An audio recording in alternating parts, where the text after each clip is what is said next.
You're listening to Through It All, where stories come alive and faith finds its voice. Each episode, individuals who've encountered life's highs and lows will be heard, and through it all, they witness the undeniable faithfulness of God. This isn't just about sharing stories. It's about celebrating God's enduring love and transformative power of His grace. Welcome to Through It All.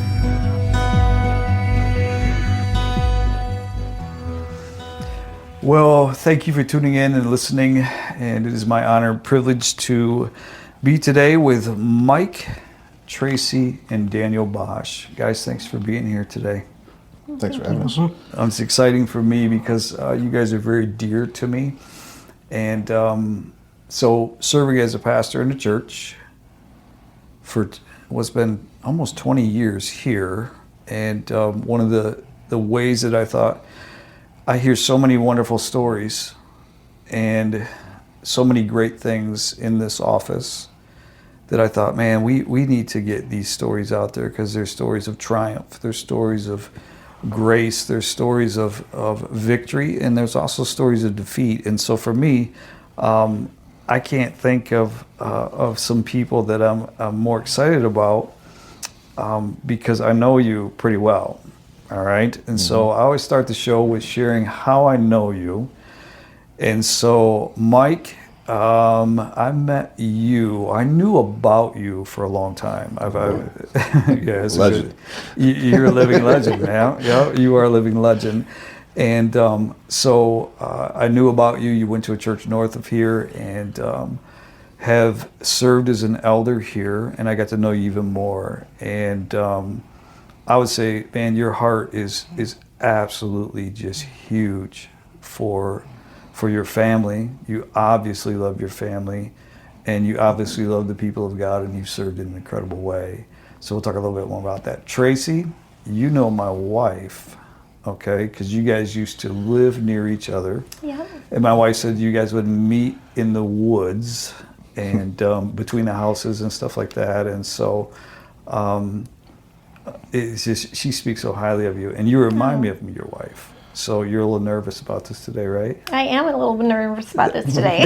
That's okay. It's all right, man. We're going to be all right. It's just us in this room right now. And then Daniel, you are the son. Daniel, how old are you? 21. 21 years old, and a fine-looking young man, might I say. And you've been an inspiration to many, many people. And we'll talk more about that in just a little bit. So today, what I really want to get after is I've seen your family grow. How long have you been at North Point? Just prior to COVID, so everything is before or after when COVID. was COVID? So 19? exactly, 1920. So I'm going to say we About 6 years, right? 5 or 6 years? Rachel graduated in 19. So yeah, 2019. Yep. Okay. Yeah. Do you ever notice how now, like post-COVID, we always reference that as a new point in time?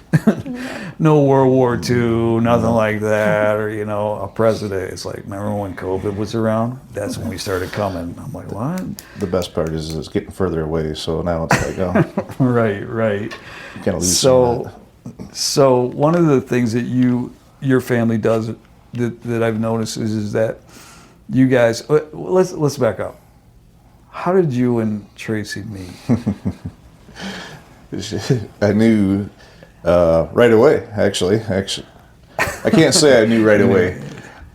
I was maybe a little cocky when I was younger, and for those that knew me a long time ago, probably would have never thought that I'd be an elder at North Point Church, that's for sure. But so how tall are you? 6'3". And how much you weigh? 270. So you could play in the NFL. Yeah, that was actually one of my dreams as a kid, but I'm pretty sure the Lord kept me at this size that I wouldn't be aggressive. You bring a lunch, short man syndrome. But so 6'3", looking good. How old were you when you wandered around in the state? 20 years old, actually. 20, man. Yeah. So fresh out of, you were in Hamilton, was it? I grew up in Hamilton area and was going to Hope College, and had met a guy there, became a pretty good friend. He raced cars, stock cars. And he said, hey, you want to help out on some race cars with us? And I said, absolutely. So, and my family and kind of has some history of being around some stock cars. My mom's cousin was one of the big time wheels back in the day. I mean, in the 70s and all around. So, yeah, it was early spring. It was the first practice that they have. Back then it was probably early April. And he used to Kalamazoo Speedway, so close by right here. And we come down there to practice, and my buddy had a team car, so there was two groups there, and this was all fresh to me. I stood in the stands and watched, but I was never like part of the team and into the heat of things. So again, young, 20 years old, full of testosterone, and this and that, and I'm got the cars unloaded. And we're waiting for things to get rolling, and it used to be you'd cross the racetrack right at the start-finish line up there. And at that point, Tracy comes walking across the racetrack. And was she like the flag girl? Or no, so reason she was there is her brother raced. So she come from a family of racing, and again, 20 years old, and I've I'm heard like, this whoa. Story, so it's classic. Yeah, so I'm like, whoa, classic. check that out, And so we're standing at the back of this race car, and one of the guys helping the team car, he looks over at me, he goes, I bet you don't dare ask her out. And I says, I'll marry her. Just like what? And again, kind of cocky, 20 years old, full of testosterone. I had never met her before. I'd seen her from 75 yards away. That was as close as I was. And I said, I'll marry her. And what's funny is I listened to the podcast with Barb, and that was kind of when Mark and Barb were on our first podcast. And I'm like, oh my goodness, that's a little bit of the same story that we got. So drew a little closer to Barb that day. Right. It's amazing what people hear in those podcasts. They'll pick out this one little thing and go, oh, I can relate. And that's the beautiful part about podcasts is you get to hear, the stories. And I listen. I think as a human being, we love story. We love to hear those. So I remember you telling me that in at the hunting show we went to. I saw you there, and we're going to talk a little bit about this thing called turkey tracks. And I want to tell you how I got there. Perfect. And Tracy, did you know that you were proclaimed, or the proclamation was made that you would be married to this man? Not until about 5 or 6 years ago when I heard him tell somebody the story. What? Yeah. Yeah. Did you? So how long before you dated? 2.5 years, maybe. Well, No, we dated for from 2.5. that point. Oh. Did you ask her right out? Did you walk over there? I didn't 'Cause you even were hardly scared. talk to her throughout that summer. I mean, we'd like in passing and like, hey, how's it going? And so I thought it was a big wheel, but it really wasn't when it came down to it. I think So, we all right. days think we're something. She's intimidating. So Tracy's the beauty was zero. intimidating. Oh, the beauty. Yeah. So, I but like no, it. it was actually the next spring. It was before racing season, and she was with her sister, and they loved music, and we're sitting listening to a band play, and my buddy was dating another gal that was kind of in the area, and we came in, and we danced and started dating, and 26 years later, here we are sitting in your office. That's incredible, man. Isn't it something, man? You feel like God put you guys together? Absolutely. Yeah. Why you say that? I just look back at the all the things that led up to it. Myself, I had probably seen her tons of times before that because I went to the track as a spectator. But never.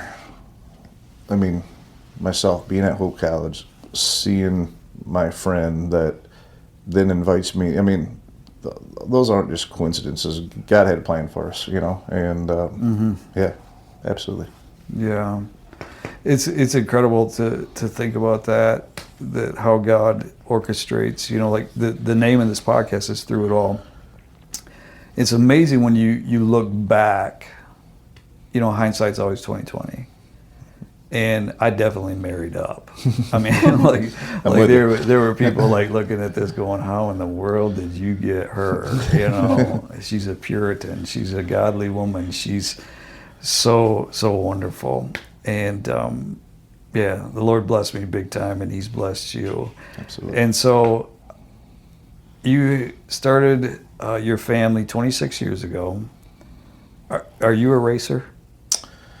I've done some like enduro stuff there, where you're 300 laps, 3 hours, whatever comes first type of thing, you know, but really not on a weekly schedule. We talked about it, but life happens, and you know, so in fact we've now kind of stepped quite a ways away from it. I mean, we still love it, but don't go as often or this or that. So yeah, what do you guys like to do as a family?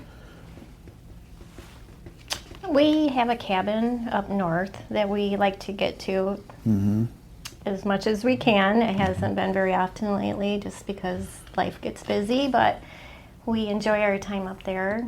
I like it when he cooks with me, just simple things, just the simple daily things I really look forward to. I don't have to go on a big trip. I don't have to have anything exquisite like that. I just like my family home with me. So, and we got some grandkids that are pretty active. So we chase them around a lot at sports, and yeah, that's the best. Enjoy doing that. As being and so have you both always been Christians, or kind of like, what's the story behind your faith a little bit? You grew up in the church, correct, Mike? I grew up CRC, yep. Okay, so no riding your bike. No riding my bike on Sunday. Legalistic stuff there. Rules. Yeah, you drive a Ford to church, but not a Chevy, you know. Unlike here. Yeah, so. Did you grow up in faith, or? Not really. Actually, it was Michelle's family, your wife's family, that took me to church every Sunday. You're kidding me. I did not know that. Yeah, I was very close with her family. They would pick me up every Sunday, take me to church for years. Wednesdays, I'd ride the bus home with her, and we'd go to Awana Club. Her mom would take us to Awana, and I remember her mom putting oh my gosh, we had a contest at Awana to who could get the most braids in their hair, and I think they put 200 braids or something in my hair one night. Her mom did, so to go to Awana for a contest. So for the listener, Awana is a program, a biblical-based program. It's kind of like a Boy Scouts, Girl Scouts kind of thing, but it's not. It's primarily the Word. If I remember right, because I did it when I was a kid, when my parents, a lot of people don't know this, and maybe someday I can reveal this, but my parents had become Christians so later in life. And so we went to a church. It was a Baptist church, I think it was. And they had Awana, and it was awesome because it was approved workmen are not ashamed. I think that's what Awana stood for. And then you'd memorize verses and you do those things. And the crazy part is to this day, 30-something, 40 years later, 45 years later now, I think about it, I still, those verses, that's the beauty of God's Word. It doesn't return void. It just kind of settles in there. Tracy, I did not know that. Yeah. I had no clue.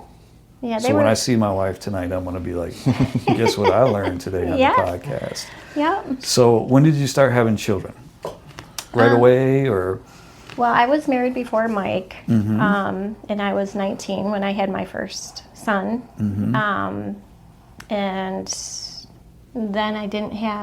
then Rachel came along with Mike. She's 24, I think. So, so we had a big gap there, but yeah, so. How about that one on your left there? And then he came 2 years after Rachel, right? Three years after Rachel. Yeah. Yep. So we have one that's 36, 24, and 21. So. Oh, you guys don't look that old. You look a lot younger than me. Tracy doesn't look that old for sure, but that'll make a difference. So, part of your ministry and what you've done, would you say that you've grown quite a bit since you've come here? Oh, I guess I'll speak here, but I think we have as a family, individually. I probably shouldn't say this on here, but Tracy's got a couple years on me in age, and when just a couple, but it was kind of funny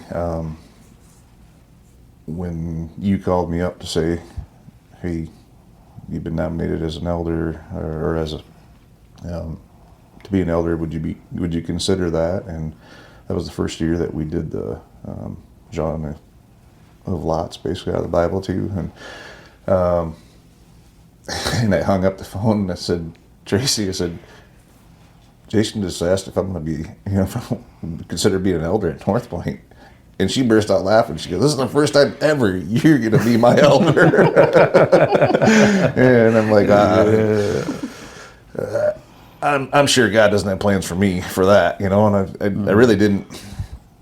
I took it serious, but I didn't think it was ever going to, my name is not getting drawn out of this.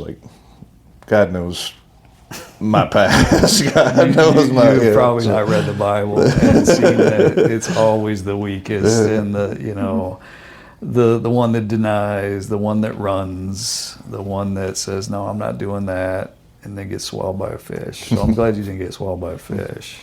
It was close. It's close. Did you your name? It's close. So you get married, Christian wedding, everything else, and then a little bit of your story is working through. You had a difficult pregnancy, correct? Towards the end with Squeak, I did.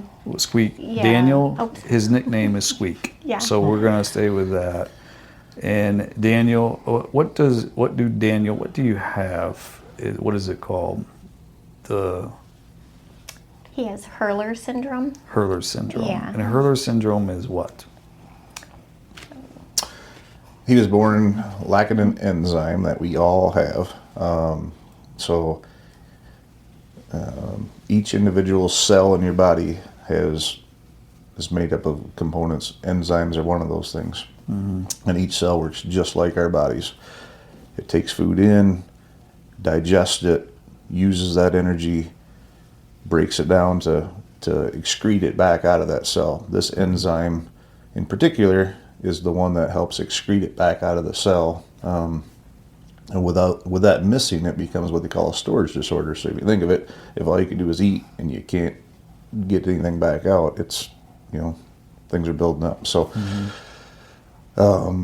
he had he has the hurlers that this enzyme was missing. So, 21 years ago, he had a bone marrow transplant to help with the new bone marrow. That the new marrow actually helps him produce that enzyme and can live on functionally. So yeah, and so as a family, Squeak, Daniel, now officially Squeak on the podcast. You're an amazing young man to me. An absolutely amazing young man. And what I want to focus on in this whole thing is that, you've had, how many surgeries have you had? Do you know? Not really. Like, No. how many do you think it is? Like 20? probably, you figure 20's easy. So 20 to 30. 20 to 30 surgeries. And you're one of the most, in some ways, I wish I was more like you. Where I hear you, like you're taking guitar lessons and things now.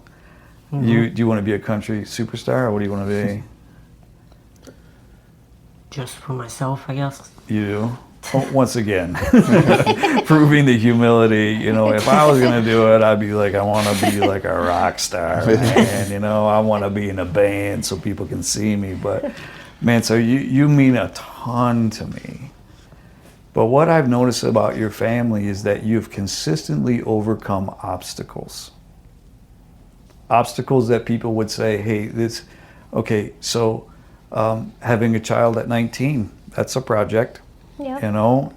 And then meeting this wonderful man and having children together, and then a son who has hurlers, nobody saw that coming.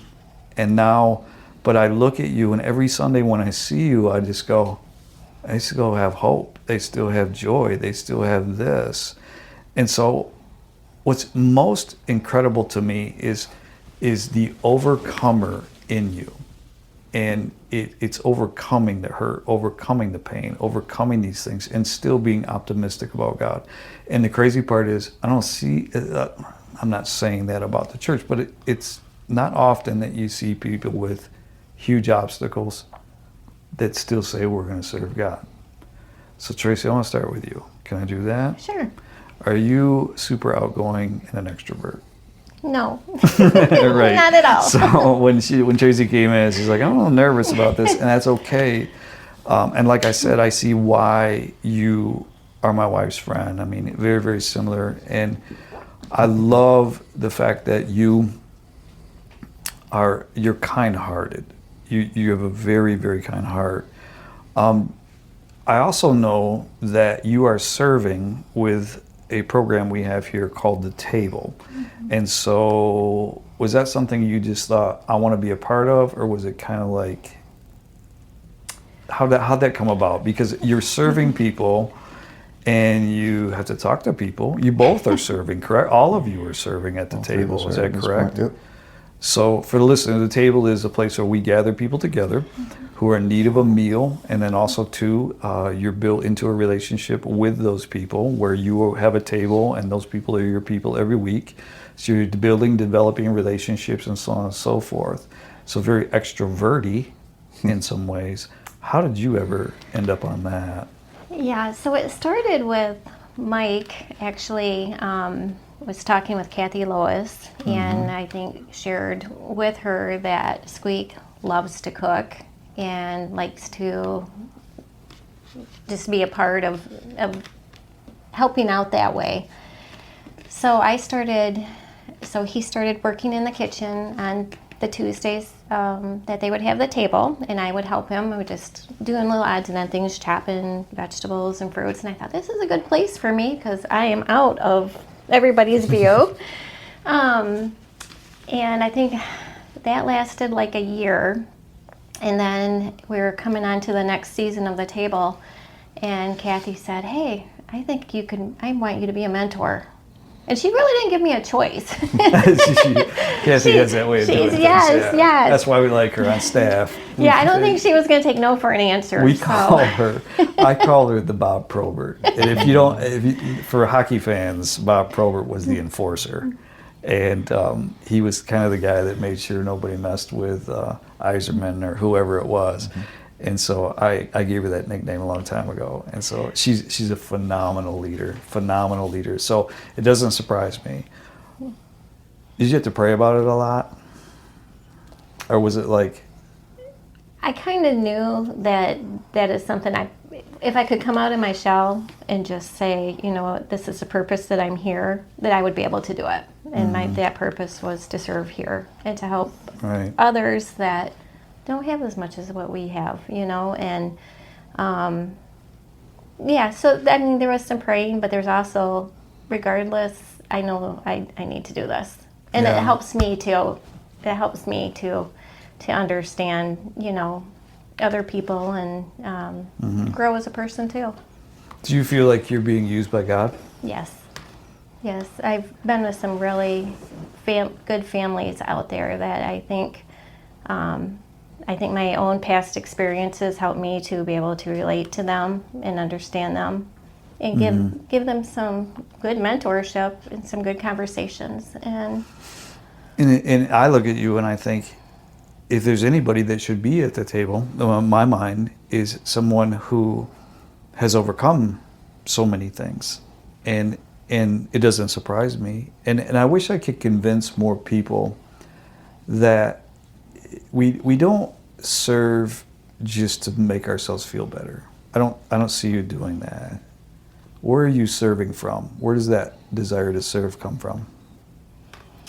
I think just knowing that there's people out there that need more than what I do, and I have grown in so many ways just being with Mike, and I think spiritually as our family we know that we can serve and help other people, just even if we're uncomfortable. we've got things that we can offer. So Yeah, and so overcoming uncomfortable. I think it was a couple weeks ago I preached a sermon, or maybe it was last week. I don't remember, about FOMO, fear of missing out. Yep. I don't feel like you have that. Like the fear of missing out. I have that all the time. I'm like, what's going on outside this office? I got to get in there. And so I think I made up one that's called FOBU, or FOBU, and that's a fear of being uncomfortable. And I think that's the thing that stops so many people is I don't want to be exposed. And you know, you look at so many people, I think shame is huge in today's society. If people really knew me, then would they like me? And that's vulnerability. And one of the things that I just wish I could just grab a hold of people and say, it's an obedience thing to Christ. Do you know what I mean? It's like when we take communion, we say, we're fed that we might feed others. You know, that the Holy Spirit has done that. So I'm really, really grateful for you in doing that. And I hear you're fantastic. I don't know about that, but I think she is. Yeah, you should. When she did that and started doing that, I'm like, oh my goodness, like this is not her. Like, as you and I have spoke before, that our wives are so much alike, and it made me so proud. I'm like, wow, she is stepping out of her comfort zone and doing this, and it was really not her comfort. I mean, yeah, but and it made me just kind of glow about it, going, this is something they can do. I don't have to like drag her to, I mean, she's doing this all with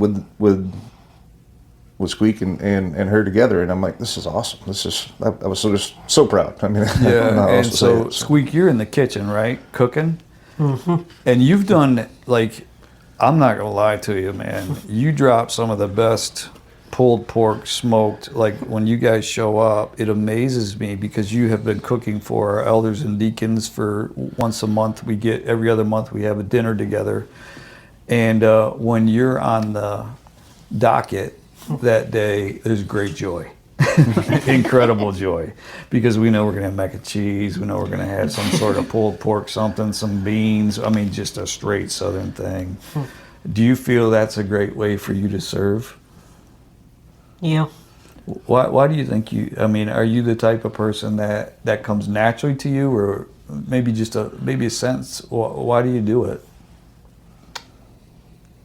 Just fun for me to do. It is fun for you to do? Yeah, it's amazing how serving people is fun. But it's also, too, I think underneath all of that, too, there's obedience to God. We know that when we're called to serve, we can do that. And I think because I know you're not a man of many words, correct? Nope. That's why you picked up. That's why you picked up the guitar. But what I see too, man, is I think you find joy in blessing other people. Would that be true? Yeah. Yeah.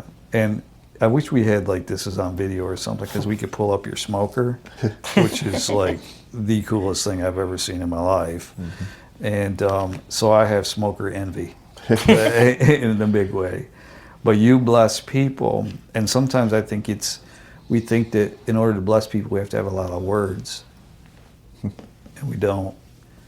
So there's another thing that you do as a family that my wife and I have tried to support and be a part of, and this is the one that I think is super cool. So first, you served in the church. Mm-hmm.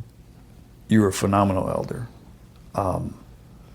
Again, your heart is unbelievable, but it's been shaved and groomed and trimmed by pain, by hurt, by suffering, by victory, and in both of you. I mean, this is what makes you shine. You know, the Bible says, "Let your light shine before men, that they may see your good deeds," and then not give you praise, but give praise to your Father in heaven. And that's what I see in you, and I see that there's a lot of things. So, Squeak is born with hurlers and has this thing, and all of a sudden, not too long ago, was it 10 years ago, maybe less? Yeah. You started this other thing, you took it over, and if I'm correct, it's called turkey tracks, correct? And what's the idea, and how did you get into that as a family? Yeah. So it's been, Daniel was 7, I think, the first time. So turkey tracks have been around since '09, but not the Michigan turkey tracks that we're going to talk about in a moment. So they started down in Indiana, and a guy that some people know here, Jason Herbert, reached out to me and says, "Hey, you need to call this guy about a turkey hunt." And I'm like, as people know Jason, we'll talk about hunting, but we never talk about turkey hunting. I'm like, "What are you talking about?" So I just kind of blew him off. And anyway, he comes back and, "Did you call this guy? Did you call this guy?" And finally I call Jason up. I'm like, what are you talking about? Like, we don't go turkey hunting. I'd never really turkey hunted much of my life. So, and he goes, "It ain't for you, dummy. It's for Daniel, for Squeak." And I'm like, "What?" So I didn't even know this stuff existed. But turkey track started with a kid that had ALS down in Indiana and wanted to give back to his community. He was able to go on some hunts around the world. He was passionate about the outdoors, and they started turkey tracks down there. So Daniel went to one of the first hunts in Angola, Indiana, and hunted there. We had a great time. They tried one the next year in Michigan down by Coldwater, and he went to that one, and they were just trying to expand to get to different places. And the Michigan hunt just failed the second year because the guy putting it on just didn't get enough support around him to make it happen. And the original people kind of started and it says, "Hey, we're going to cancel it this year. Really sorry. We're going to try to do something for next year." And I said, "Hey, no problem." I hung up the phone and I looked over to Daniel, and of course, at that point, 8, 9 years old, was disappointed that we weren't going to go turkey hunting with this group here in the springtime. And Did you get a turkey the first time? No. Okay, that's all right. no, 3 years I think before he got one. And I said to him, we've been blessed to do this for a couple of years down there and just had a great time. And I said, we should be able to help give back. I said, do you guys see a theme here? Why you're sitting here? You're saying the same thing. So, Squeak, you're giving back with these delectable meals when you could be disappointed and discouraged. And you've been through all this, and he said, I feel like I need these things. And then you say the same thing. It's a family on mission. Right. You know what I mean? So keep going. I don't mean to cut you off. No, I love you're my right. own voice. Yeah. Daniel says, yeah, we can give back, and try to help out. And so I called Carol up and I said, "Hey, next year you guys are playing. We're an hour away from you, but if we can help out in any way, just let us know. We want to give back." And she calls me back. She's very gracious, and we hung up. And she calls me back about 3 weeks later and says, "Hey, do you remember this young man and from the last Michigan hunt?" And I said, "Yep." And I said, "Well, his mom called me and said we need to continue this on. Her son had passed away from the year prior, had cancer." So I said, "Well, sure, I'll help out next year." She says, "No, I'm talking this spring," and this was like, I don't remember the date, but I remember it being cold outside, but I could be standing outside like in a sweatshirt. So turkey season comes in mid-April, mid-April into May. So this had to have been probably March, and I'm like, "Well, what are you talking about?" She goes, we just got to do this with a few kids. And I said, "All right, I'll see what I can do." And nobody in the Plainwell area knew what turkey tracks was. Honestly, Daniel and I and Tracy hardly knew what turkey tracks was at that point. I mean, we did because we were part of it, but And if you're not a hunter, right, you don't even know turkeys exist. I mean, you might see them every now and then, but yeah. so now you gotta do a hunt. We tried to model that what we were doing down there.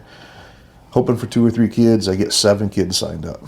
And what we do is we take these kids and their families and give them a weekend to, the kids get to go on the hunt, but it's for the family too. And the families can talk kind of like this when they've got their own struggles. And it's just kind of nice sometimes for moms to talk about things with other moms or dads and so forth. So, now, all of these kids have a disability. Is that correct? yeah, so Are they varying, or are they all Absolutely. like hurlers or something? no, anything from, we've got kids with spina bifida, we've got kids that fully functional and had a dirt bike accident and now paralyzed. So it's a life-changing illness or scenario, or even, it doesn't have to be terminal. Some of these kids are, but they've got wide ranges of what these kids are, and what they have, which is really cool because the kids don't ever act that way. I mean, they're all together. They're all hunters, just like any other group of hunters that are going, say, up north to their cabin for deer camp, or you going out west and with a bunch of guys to go pheasant hunting. That's what these kids are like on that weekend, which is really cool because they don't have that opportunity always on their own, or a family that doesn't know how to allow them to be that. I've heard from so many families that say their son has cerebral palsy, their son or daughter, and they're like, little Johnny can't even pick up a gun, let alone pull a trigger, and we've got apparatuses that help that, and we train our guides and all this stuff, and they get it done whether they're successful in the hunt or not. The hunt was successful because the kid got outdoors. He got the opportunity to be in the woods with the camaraderie between a couple guys or gals. We got men and women of all the way around, both guiding and just helping for the weekend, and just making it all about them that they don't often get. Usually when it's all about them, it's at a hospital. This is I different. never thought about that. It's all about them. This is all about me, and it's not about me being sick. It's about me being free for a moment. Tracy, are you involved in this as well? I am more behind the scenes than anything. Just like the kitchen, Just like the kitchen, yes. cutting up vegetables for turkey tracks. But vital. Yeah. But vital. No, so I, all 3 of us serve on the board for the turkey tracks, and it's a lot of time and energy go into it all year long, but especially leading up to it. And it's not just us by any means. There's a whole team of people that help with this organization. So Yeah, I have a little bit of insight on it, and I wanted you to share for the listener of what it is. And so you've been doing this now. How many years has it been now? I believe it's 8 years. We missed a year with COVID in there. Again, going back to COVID, but yeah, we missed a year with that. But yeah, so this year it'll be May 1, 2, and 3. And on May 1, on that Friday night, we're just right across the highway here from the church at the Gun River Sporting Clays Club is where we have our big banquet. And one thing it just sticks, I guess, the way when I said this years ago, and I keep saying it this way, but for these kids, we invite the whole family. Not every time does the whole family come. Sometimes it's just a mom and a child, or a father and a child. But we try to invite the whole family if they're wanting to. But we turn the tables there on them. So the kids that are hunting that weekend with their ability, disability, whatever they have, are often one of several kids. So they're the ones often on the sideline at a basketball tournament right now, or a basketball game in the middle of winter, watching their brother or sister shooting hoops, which they can't because they're, whatever's going on. So but they're there to support them, right? These kids are sitting on the sidelines, happy for their brother or their sister doing whatever they are, but they're just there to support them that way. So we try to change the tables and invite the whole family, and the kids that are playing basketball or football or whatever it is are now cheering on this young boy or girl to give them their weekend. Mm-hmm. And in You support, have a lot of emotion in this too. absolutely. Well, you're the biggest dudes I've ever. You're the biggest guy I've ever seen cry that it wasn't a loss of a national championship. Yeah, you know what I mean. Right. So it comes from your heart, and so do you do these things? I mean, do you guys like feel guilty if you don't do this kind of stuff, or where does it come from? No, not guilty by any means. That No, you know how some people feel guilty, so they're like, "Oh, I better go serve. I better go do something." You seem like a family that has a lifestyle of serving. Anybody ever told you that? I guess I don't know any different. My employment. I'm a servant there to the community of Otsego. But if you think about it, though, man, like we have this statement here, like live like Jesus. Mm-hmm. So Jesus washed feet, and Jesus healed, and Jesus was available. You know what I mean? Like, I think sometimes we make this too difficult.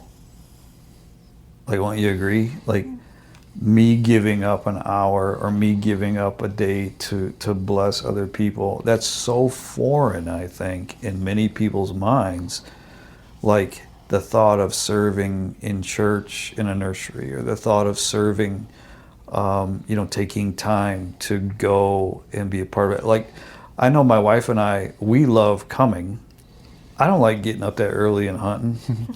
That's why I'm a bird hunter. So, you don't start till the sun comes up, but we've always, it's amazing to me because I've been there. So how many kids do you regularly have now that come once a year for this program? We shoot for 20 kids every year. And how many people does that take to make that happen? Is that 20 plus 2 guides, 3 guides? So just for the hunt, we put a minimum of 2 guides with each kid. One's just got to be, one's got to know what he's doing turkey hunting, or she's got to do turkey hunting to be able to call and that side of it. The other one just need to have a heart, and it's to more to keep the kids safe, make sure everything is just going well, maybe helping carrying stuff to the field, maybe helping getting a child to the field. I mean, not everybody, I think the way I was describing it earlier, that these kids aren't always like in a wheelchair or something going on. I mean, we had a young man, pretty local from Richland area, Gull Lake area, that was in remission from cancer. He was in high school, playing baseball. But if you would have seen him 2 years prior with no hair and, ports and all this stuff, the kid deserved to have a good time, to be able to get away and to forget about all those things. So, so we got the, it's not just looking for a child in a wheelchair or something like that going on, so. Yeah, and it's amazing too, because sometimes I think we categorize the severity of that. I mean, because of course there's needs. Someone who's confined to a wheelchair is going to have more needs physically. But I think sometimes we can look past it. It's the young man who recovered, and that's like going to you guys, your family. It's so obvious that we've been blessed. I mean, do you feel blessed as a family? Absolutely, I do. I mean, How was that?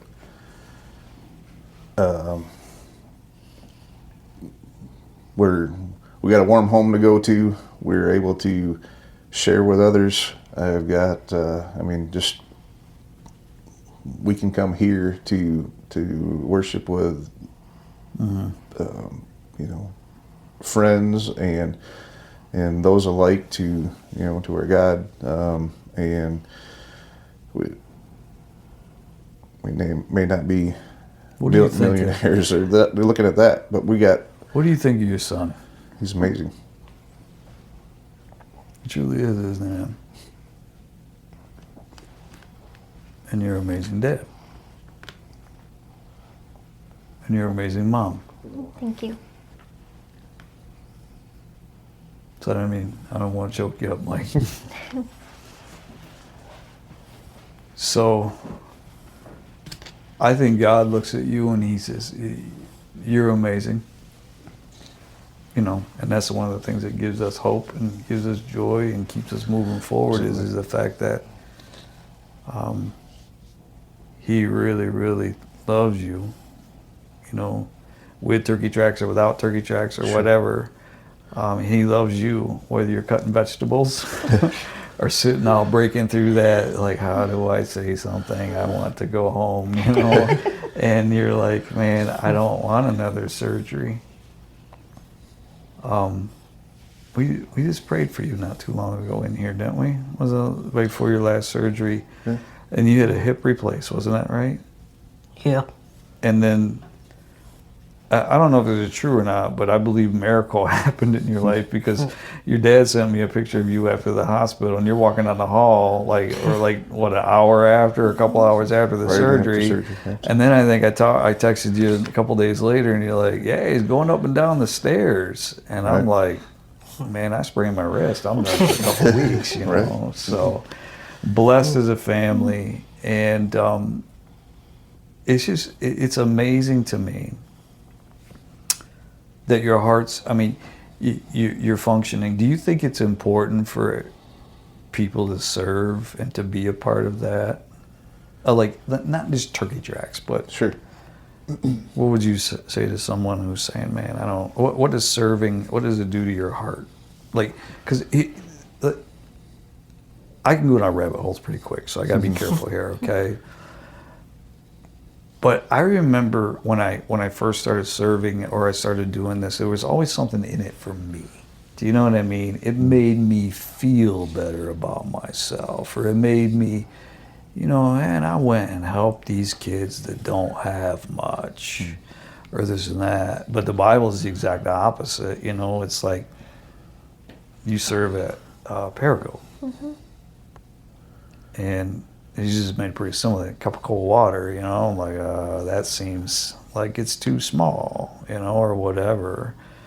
Do you, do you feel like serving is an obedience thing to God for you?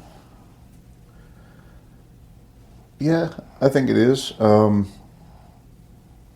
I think I came from that even growing up, though. That was something, you know, my dad, we talked about Awanas. My dad has been part of cadets, which was That's the boys' side of the Dutch Awana. There you go, Dutch Awana. So,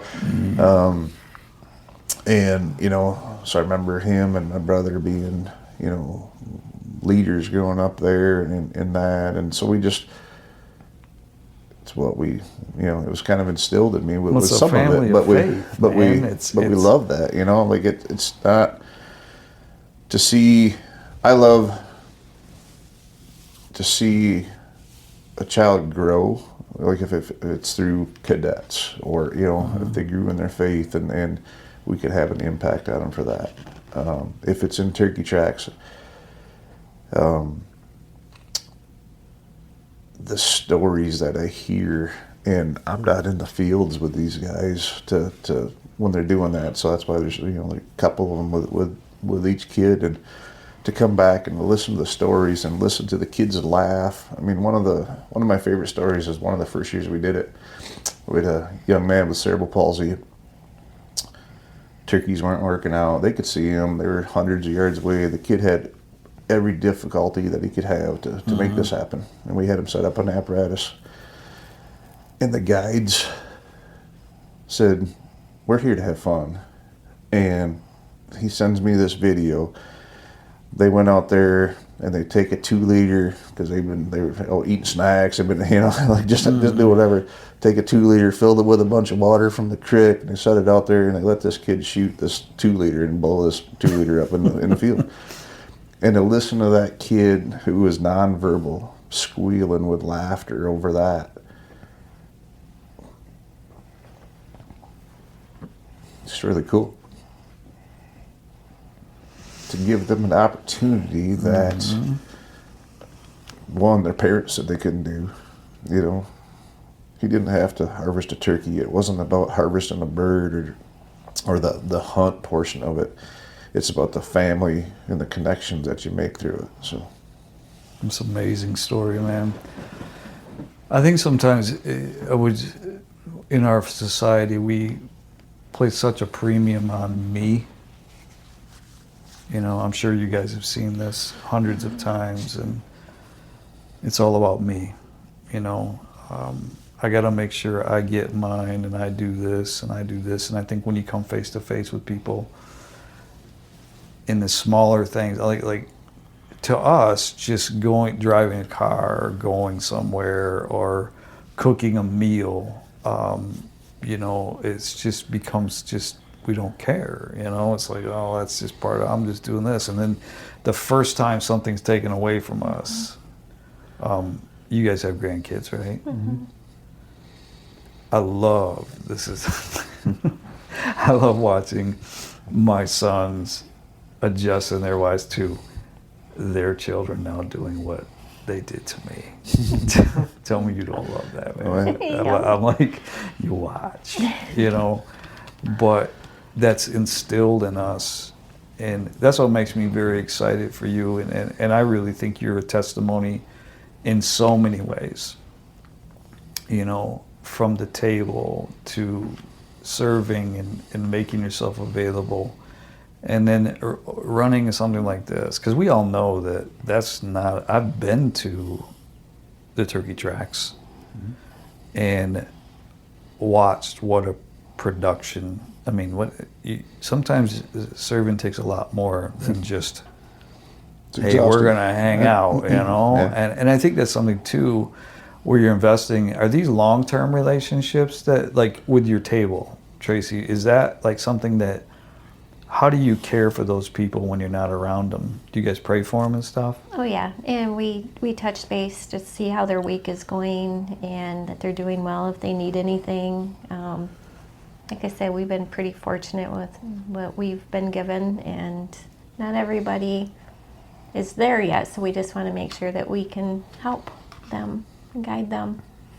Mm-hmm. So time, treasure, talent, all of that's involved.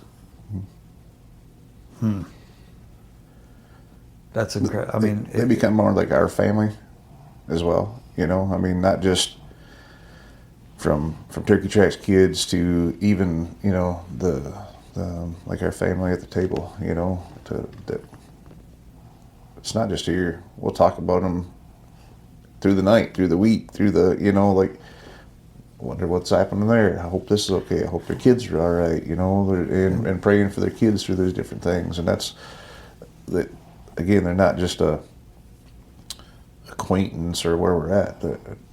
They become more like a friend or like a family, you know. So yeah, and you know, that's what we're talking about. I was talking to, I can't remember who I was talking to. We were talking about, it was Hazelhouse ran here.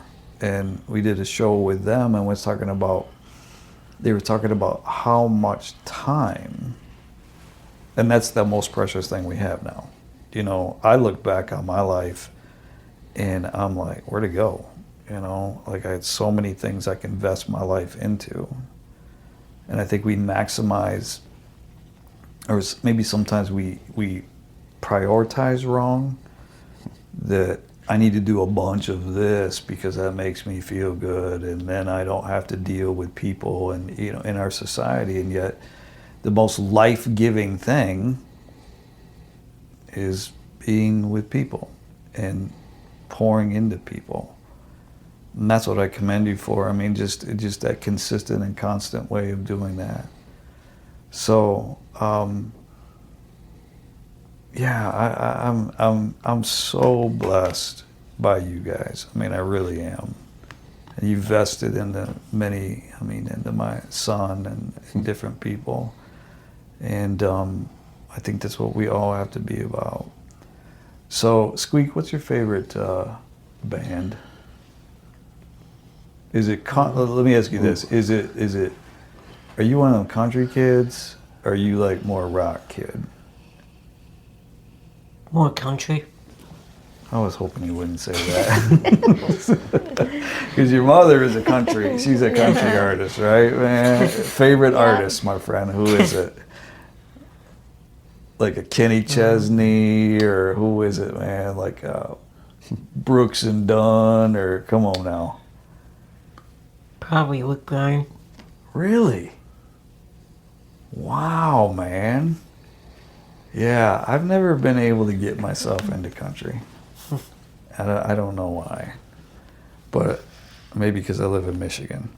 That might be something about it, man. I think if they're about hunting and fishing, that's where he's following them. But That's fun. Oh yeah. I see now, because Luke is really into hunting and fishing, isn't he? Yeah, he's friends with Van Dam. I'm pretty sure, man. Kevin Van Dam. So the angler, like the greatest of all time from our city. So if you don't know stuff about that, Tracy, what's the hardest thing about serving? That's a loaded question. Is there ever days that you're like, I don't know if I want to go tonight? Or are there days in which you're like, man, this turkey tracks, could we give this over to somebody else? Or, you know, you hit the nail on the head. yeah. Sometimes. Like, yeah. I don't know. I think the hardest thing is making sure everybody's having fun and that everybody is comfortable. And I think that's always my biggest fear is everybody going to leave here happy and fulfilled? That's because you're a mother. Probably. Yeah. Mike's like, I just don't want anybody to get hurt. It'll call it good. Insurance policy's clean. Yeah.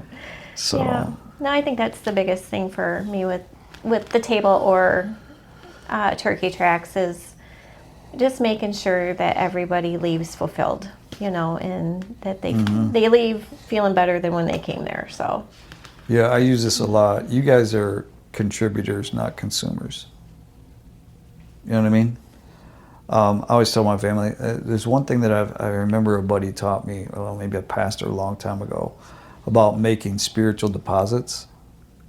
And so you've got this bank account, and it sounds like every week you're making, you know, a physical deposit of your presence, and you're making, you know, contributing to the meal and contributing to these things. But I think when it's all said and done, there's a spiritual component. And I think sometimes I'm learning more and more as a pastor that the longer I'm in ministry, I don't save anybody, you know?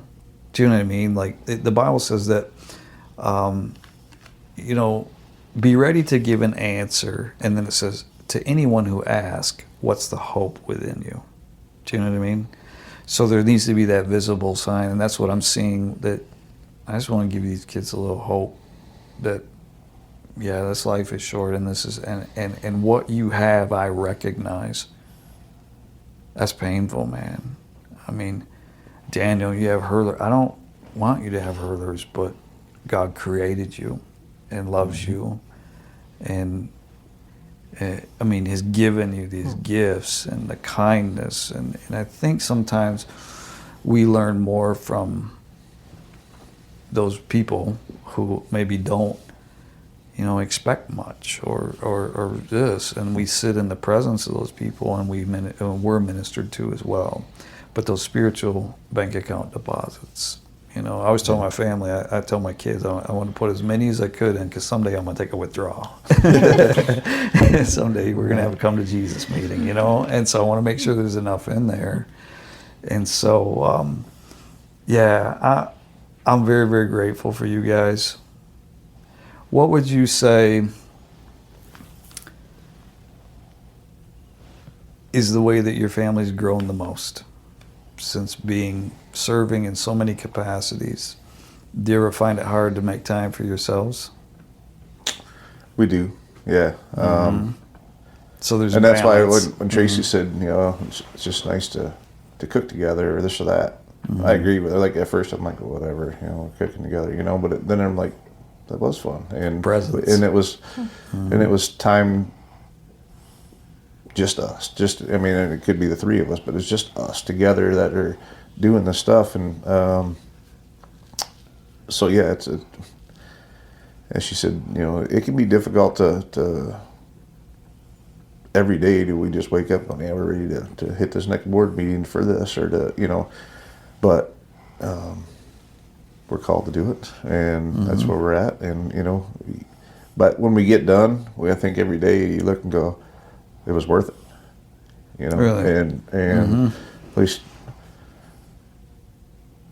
try to make it worth it, because, you know, you're looking to what that end goal is to get to there. And you know, whether it's getting ready for the next year's event, you know, you got to keep your nose to the grindstone, because that's what we do. But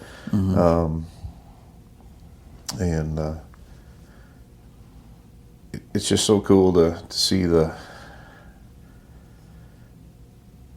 when those lives change, and just, you know, just sometimes in the most little ways, and moving that needle that, like you said,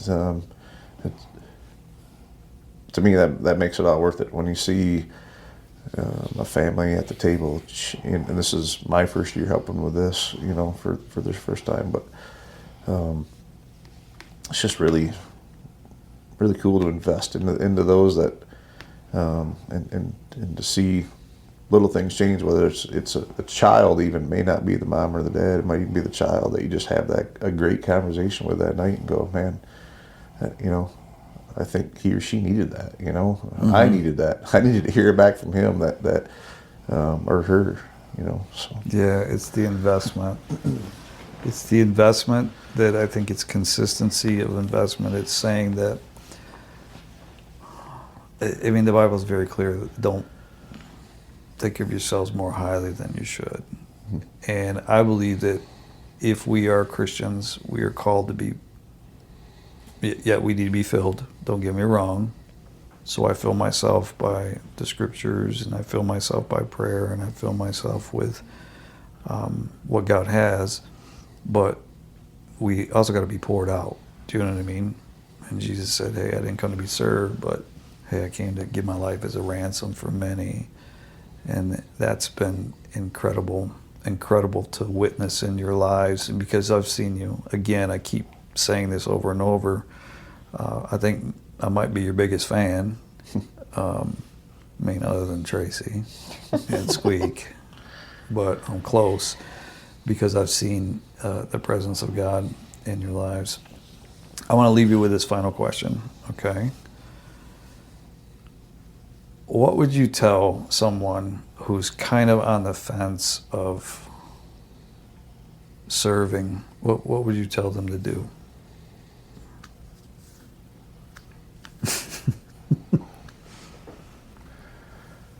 And that's a crazy question, isn't it? No, I was mean, waiting to see if Tracy was going to answer first. I would say start in the kitchen first and then work your way up. Very well said. Very well said. Would it be fair for me to say, translating that, do something or start somewhere? Right. You don't have to be in the forefront to make a difference. But so well said. Yeah. So whatever your talent is or whatever you can contribute, it takes a team to make stuff like the table work, and everybody has a spot there. And like I said, you don't have to be in the front, you don't have to be a mentor, you don't have to be the head of turkey tracks to make a difference. I'm in the background a lot for Mike because he does do a lot of volunteering and does a lot of committee stuff, but I still feel like he appreciates that because without me being home taking care of the house and kids and that kind of stuff, it allows him to, which he represents the whole family when he's out there, but he's able to go out and help. You know, you don't have to be seen. Little ways that you can help. Once again, your heart is incredible. A lot of people won't serve unless they're it. Do you know what I mean? And that's the exact opposite. That's like I think about places to serve. It could be as simple as greeting. It could be as simple as, hey, I'm going to serve, you know, at my office by getting coffee for these people, or just being present for their problems and needs. I think sometimes we make it too complicated. Like, if they don't ask me, I'm not doing it. No, I hear you saying, hey, look, you don't have to be seen. And I think, if you think about prayer too, it says, you know, hey, when we pray, go in your closet, your Heavenly Father sees it, and then he blesses that. Mike, what do you think, man?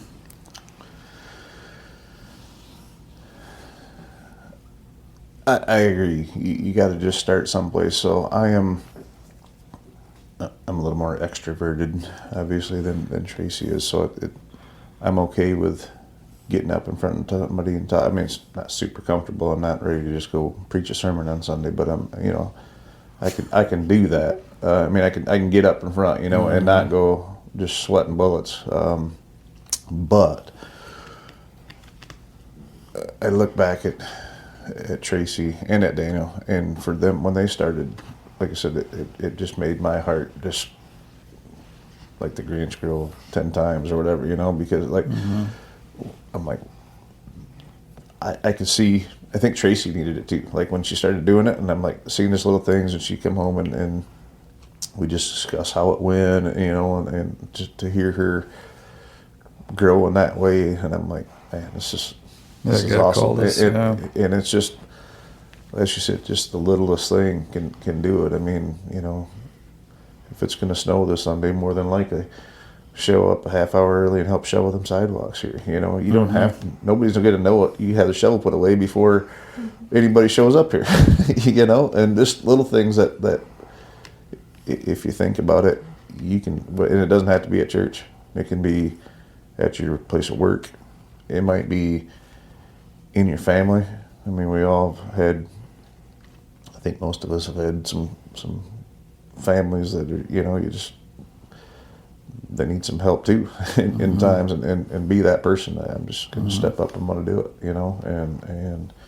and make it happen. So yeah. Well, you guys, I want to land the plane right here. You have been incredible people to walk with, and I'm very grateful for you. I'm grateful for the way that you exemplify. It's not just words. It's it's action. It's stepping out, and